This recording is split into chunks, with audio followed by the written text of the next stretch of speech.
Bonjour, je m'appelle Jennifer et je suis coordinatrice nationale de l'Apple Foundation Programme chez Simplon. L'Apple Foundation Programme, c'est une formation de 4 semaines qui permet d'apprendre le développement mobile iOS. Vous allez apprendre à designer des applications pour ensuite les développer pour arriver à une solution finale qui serait une solution qui répondrait aux problèmes de vos utilisateurs. De mon parcours, j'ai vu que les promos, notamment lors des études, étaient majoritairement masculines. Donc c'est assez intimidant, il y a très peu d'entraide entre les élèves et ça m'a beaucoup bloquée dans mes projets. Mais heureusement, il y a différentes formations maintenant qui sont 100% féminines comme à l'Apple Foundation Programme. C'est vrai que c'est un domaine d'hommes, généralement connu pour un domaine d'hommes, mais au final, je pense que c'est un domaine qui est accessible à toutes les femmes. Il suffit d'accepter et de vouloir y entrer. Moi, en tant que femme, j'ai su m'affirmer dans le numérique.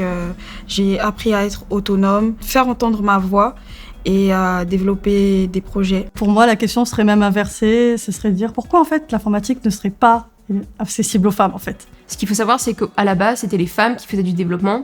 Et ensuite, les hommes sont rentrés dans ce domaine et se l'ont un petit peu approprié. C'est pas une mauvaise chose en soi, c'est juste, ça serait bien de réintroduire un petit peu de mixité au sein des entreprises. Et donc, il y a plein de solutions maintenant qui sont en train de sortir un peu de partout. Notamment à Simplon, on a l'Apple Foundation Programme qui fait des parcours 100% femmes. Cette formation, elle s'adresse à des personnes qui débutent dans le numérique et qui n'ont pas d'expérience dans le code, mais qui souhaitent valider leur intérêt pour le numérique. Ou alors des personnes qui ont déjà un petit peu d'expérience dans le code et qui souhaitent en apprendre plus sur le langage Swift. J'ai toujours été attirée par tout ce qui concernait le développement web et ayant déjà fait HTML, CSS, je me suis dit pourquoi pas refaire un autre langage. Les langages que j'avais vus avant, c'était du Java et je passe sur du Swift et c'était waouh.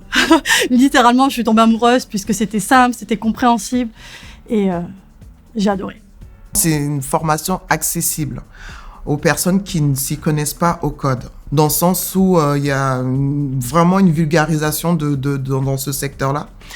Les formateurs sont disponibles et pédagogues. On est encouragé justement à aller beaucoup plus loin. Pour le moment, c'est la meilleure formation que je connaisse dans ce domaine-là. J'ai vraiment été surprise par cette grande entraide et cette ambiance bienveillante que je retrouve nulle part ailleurs pour l'instant.